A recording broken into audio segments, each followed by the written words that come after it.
छत्तीसगढ़ की तमाम बड़ी खबरों के साथ मैं हूं लीना। ये देखते हैं आज की सुर्खियां। पेगासस जासूसी मामले की जांच, छत्तीसगढ़ में भी बस्तर में सक्रिय 7 लोगों की हुई जासूसी। छत्तीसगढ़ प्रवास पर पुनिया, अधिकारी करेंगे प्रतिनिधिमंडल के साथ बैठक। गांजा तस्करी का कॉरिडोर बना छत्तीसगढ़, ओडिशा से अनेक राज्यों में हो रही है तस्करी। और नगर निगम की सामान्य सभा रही हंगामेदार, भाजपा पार्षदों ने जमीन पर बैठकर किया प्रदर्शन। अब देखते हैं खबर विस्तार से। पूरे देश में बवाल मचाने वाला पेगासस जासूसी कांड एक बार फिर प्रदेश में गूंजने लगा है। मुख्यमंत्री भूपेश बघेल ने 2 दिन पहले कहा था कि पेगासस के लोगों को यहां आने और पुलिस अफसरों से मिलने की सूचना की जांच प्रदेश में अफसरों की 3 सदस्यीय कमेटी कर रही है और पेगासस जासूसी मामले की जांच दूसरे राज्यों की तरह यहां भी होगी। इस मामले को लेकर कांग्रेस भाजपा के बीच जुबानी जंग तेज हो गई है।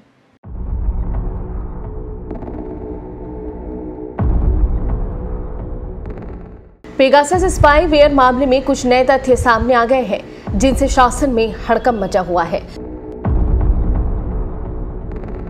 अफसरों की जांच टीम मोटे तौर पर इस नतीजे पर पहुंच गई है कि दिसंबर 2018 में सरकार बदलने के तुरंत बाद बीटीआई ग्राउंड में जो दस्तावेज जलाए गए थे उनमें पेगासस जासूसी से जुड़े कागज भी होने की आशंका है। यही वजह है कि जांच कमेटी को अब तक इससे जुड़ा एक भी दस्तावेज नहीं मिल पाया, जबकि ये पुख्ता सूचना है कि इजरायली कंपनी और यहाँ के कुछ अफसरों में ईमेल के जरिए संपर्क हुआ था। पता चला है कि सॉफ्टवेयर के लिए कंपनी ने 60 करोड़ रुपए की डिमांड की थी। अब तकनीकी तौर पर इन ईमेल की तलाश भी शुरू कर दी गई है। प्रदेश में 2018 में सरकार बदली और नई भूपेश सरकार ने आते ही इजरायलियों के 2017 में यहाँ सॉफ्टवेयर को लेकर आने की सूचना की जाँच के आदेश दिए थे। तब पेगासस जासूसी मामले का खुलासा नहीं हुआ था। सरकार ने जांच के लिए 3 आला अफसरों की कमेटी बनाई थी। इसमें तत्कालीन गृह सचिव सुब्रत साहू, डीजीपी डीएम अवस्थी और जनसंपर्क संचालक तारण प्रकाश सिन्हा को शामिल किया था। पेगासस में हुए नए खुलासे में छत्तीसगढ़ से 7 ऐसे लोगों के नाम आ रहे हैं जिनकी जासूसी की गई थी।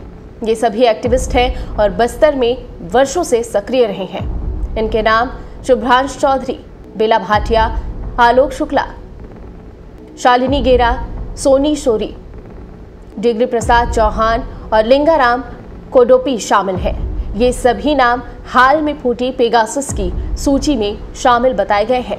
अफसरों का कहना है कि इससे इस बात को बल मिल गया है कि छत्तीसगढ़ में भी पेगासस सॉफ्टवेयर का उपयोग किया गया था। पेगासस मामले को लेकर हो रही बयानबाजी ने अब एक बार फिर से छत्तीसगढ़ के राजनीतिक माहौल को गर्म कर दिया है। छत्तीसगढ़ में भाजपा विधायक दल के नेता धर्मलाल कौशिक ने राज्य सरकार पर फोन टैपिंग का आरोप लगाया है। कौशिक ने कहा कि यहां सामान्य फोन से कोई बात नहीं करना चाहता, उन्हें डर है कि उनका फोन टैप हो जाएगा। जवाब में कांग्रेस प्रवक्ता आरपी सिंह ने कहा कि अपने 15 साल के शासन में भाजपा विपक्ष के नेताओं का फोन टैप कराती रही है। नेता प्रतिपक्ष को वही याद है। उधर राजनांदगांव में पेगासस मामले को लेकर पूर्व सीएम डॉक्टर रमन सिंह पर एफआईआर करने की मांग की है।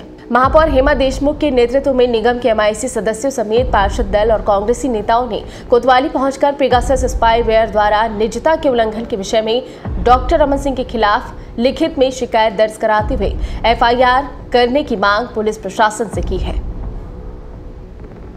अखिल भारतीय कांग्रेस कमेटी के प्रदेश प्रभारी पीएल पुनिया, प्रभारी सचिव डॉक्टर चंदन यादव और सप्तगिरी शंकर उल्का आज छत्तीसगढ़ आ रहे हैं। ये सभी अलग अलग बैठकें लेंगे। पुनिया के छत्तीसगढ़ आगमन से एक बार फिर यहां के बचे हुए निगम मंडलों के पदों को लेकर चर्चा शुरू हो गई है। पीएल पुनिया सहित 3 पदाधिकारी छत्तीसगढ़ पहुंचकर वरिष्ठ कांग्रेसियों और प्रतिनिधि मंडल के साथ बैठक करेंगे। 25 जुलाई को दोपहर 12 बजे राजीव भवन रायपुर में प्रदेश कार्यकारिणी एवं जिलाध्यक्षों की बैठक में भाग लेंगे। दोपहर 3 बजे निगम मंडल आयोग में नियुक्त पदाधिकारियों से भेंट, चर्चा और कार्यों की समीक्षा करेंगे। 26 जुलाई सोमवार को प्रदेश प्रभारी पीएल पुनिया और प्रभारी सचिव डॉक्टर चंदन यादव सुबह 11 बजे राजीव भवन रायपुर में अनुसूचित जाति विभाग के प्रदेश पदाधिकारियों की बैठक में भाग लेंगे। दोपहर 1 बजे राजीव भवन रायपुर में अनुसूचित जनजाति विभाग के प्रदेश पदाधिकारियों की बैठक में भाग लेंगे। पुनिया के दौरे से बचे हुए निगम मंडल आयोग की सूची के लिए अपनी बारी का इंतजार कर रहे नेताओं की उम्मीदें बढ़ गई हैं। ये सूची होने जा रहे विधानसभा सत्र के बाद जारी होनी है। अभी जो सूची आनी है उनमें ब्रेवरेज कॉरपोरेशन, मार्कफेड, उर्दू अकादमी, सिंधी अकादमी, हज कमेटी, राजभाषा आयोग, हिंदी ग्रंथ अकादमी, छत्तीसगढ़ एक्साइज कॉरपोरेशन, सड़क विकास निगम शामिल हैं। इसके लिए कई आयोग निगम ऐसे हैं जहां उपाध्यक्ष समेत सदस्यों की नियुक्ति होनी है। ओडिशा से छत्तीसगढ़ सहित देश के अनेक राज्यों में गांजे की तस्करी हो रही है। अब तक गांजे की जितनी भी खेप पकड़ी गई, उससे ये तय हो गया है कि गांजे की तस्करी के लिए छत्तीसगढ़ से होकर गुजरने वाले मार्गों का सहारा लिया जा रहा है। राज्य की पुलिस केवल गाड़ियों और उसमें सवार लोगों को पकड़ रही है, मगर तस्करी में शामिल बड़ी मछलियों तक पहुंचने का कोई प्रयास नहीं किया जा रहा है। छत्तीसगढ़ के महासमुंद जिले की पुलिस ने एक दिन पहले ही ओडिशा की ओर से आ रहे ट्रक से 8 क्विंटल गांजा बरामद किया है। तस्करी के आरोप में नागपुर के ट्रक के चालक शुभम साहू को गिरफ्तार किया गया है। ट्रक में 32 बोरियों में 160 पैकेट गांजा भरा हुआ था। जब्त गांजे की कीमत 1,60,00,000 रुपए आंकी गई है। जिले में सप्ताह भर के अंदर गांजा पकड़े जाने की तीसरी बड़ी कार्रवाई है। तस्कर ट्रक में भूसा कनकी के नीचे गांजा छुपाकर नागपुर महाराष्ट्र की ओर जा रहा था।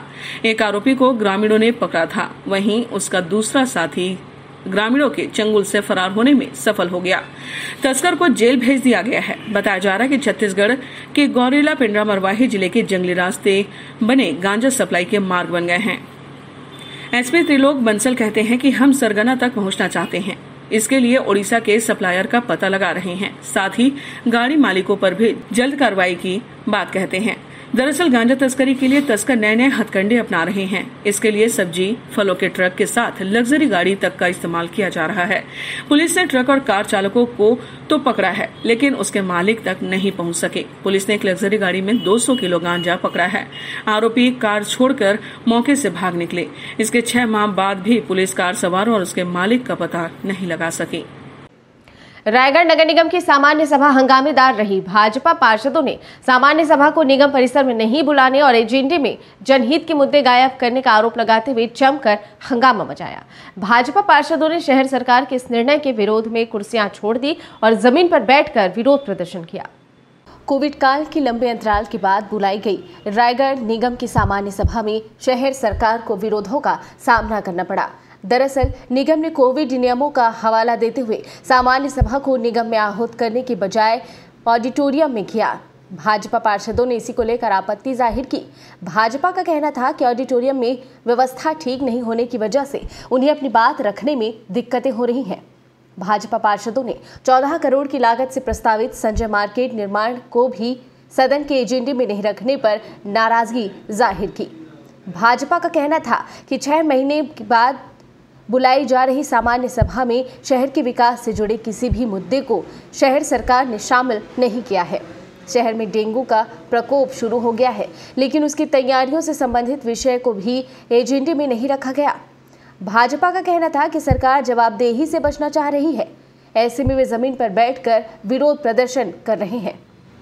अखंड मध्य प्रदेश के समय मंत्री रहे स्वर्गीय बिसाहू दास महंत की 43वीं पुण्यतिथि पर उनके पुत्र विधानसभा अध्यक्ष डॉक्टर चरणदास महंत, मुख्यमंत्री भूपेश बघेल सहित समस्त कांग्रेसियों ने उन्हें याद किया। इस मौके पर सारागांव, जांजगीर चांपा, कोरबा, कोरिया, पेंड्रा, बिलासपुर, रायपुर सहित प्रदेश भर में अनेक कार्यक्रम आयोजित हुए। पुण्यतिथि के इस मौके पर विधानसभा अध्यक्ष डॉक्टर चरणदास महंत ने अपने गृह ग्राम सारागांव में अपने स्वर्गीय पिता विष्णुदास महंत के मठ पर जाकर नम आंखों से याद किया और श्रद्धांजलि अर्पित की। वहीं हजारों की संख्या में उनके समर्थक भी मौजूद रहे। इसके बाद जांजगीर के बीड़ी महंत उद्यान में बिसाहू दास महंत की प्रतिमा पर माल्यार्पण कर श्रद्धांजलि अर्पित करते हुए विधानसभा अध्यक्ष डॉक्टर चरणदास महंत, राज्य मंत्री जयसिंह अग्रवाल, बिलासपुर आरडीए चेयरमैन सुभाष धुप्पड़, विधायक धर्मजीत सिंह, शैलेश पांडे, के ध्रुव, गौ सेवा आयोग के अध्यक्ष महंत राम सुंदर दास, बिलासपुर महापौर रामशरण यादव, दिनेश शर्मा भी मौजूद थे। इधर कोरबा में बिसाहू दास महंत उद्यान में आयोजित श्रद्धांजलि सभा में जयसिंह अग्रवाल, विधायक मोहित किरकिट्टा, पुरुषोत्तम कंवर, महापौर राजकिशोर प्रसाद सहित बड़ी संख्या में कांग्रेस नेता मौजूद रहे। यहां श्रद्धांजलि सभा का आयोजन किया गया। मुख्यमंत्री भूपेश बघेल ने भी स्वर्गीय बिसाहू दास महंत को श्रद्धांजलि दी। स्पीकर हाउस रायपुर में बिसाहू दास महंत के चित्र पर माल्यार्पण और श्रद्धा सुमन अर्पित करते हुए कोरबा सांसद ज्योत्सना महंत, संसदीय सचिव रश्मि सिंह, विधानसभा सचिव दिनेश शर्मा, उप सचिव अभय कुमार, ओएसडी अमित पांडे, पीसीसी प्रवक्ता घनश्याम राजू तिवारी ने श्रद्धांजलि व्यक्त की। कोरिया जिले में नगर निगम चिरमिरी के अंतर्गत गोदरीपारा में पुरानी जगह से शराब दुकान हटाकर दूसरी जगह पर खोलने का विरोध हो रहा है। इसे लेकर भाजपा के लोगों ने आरोप लगाया है कि उस शराब दुकान को क्षेत्रीय विधायक डॉक्टर विनय जायसवाल ने आबकारी विभाग की मिलीभगत से अपने मकान में खुलवाया है, जो कि 2 मंदिरों के बीच है। इसके उक्त जगह पर खुलने से लोगों की धार्मिक भावनाओं को ठेस पहुंचाने का कार्य किया जा रहा है। इस मुद्दे को लेकर भाजपा बीते 2 दिनों से भूख हड़ताल कर रही है। भाजपा का कहना है कि इस शराब दुकान के लगभग 200 मीटर के दायरे में 2 मंदिर हैं। विधायक ने अपनी निजी फायदे के लिए वहां दुकान खुलवाया है, जिसके खिलाफ भारतीय जनता पार्टी महिला मोर्चा का प्रदर्शन चल रहा है। इनका आरोप है कि विधानसभा मनेंद्रगढ़ क्षेत्र के 3 शराब दुकान खुलवाने में विधायक डॉक्टर विनय जायसवाल के मकान को किराए में लेकर आबकारी विभाग ने दुकान खुलवाया है। साथ ही मुख्य सड़क मंदिरों के बीच में शराब दुकान का खुलना विवाद का कारण बना है, जो कि जनहित में नहीं है। इसलिए इस दुकान को अतिशीघ्र बंद किया जाए, नहीं तो हमारी पार्टी पुरजोर विरोध प्रदर्शन करेगी।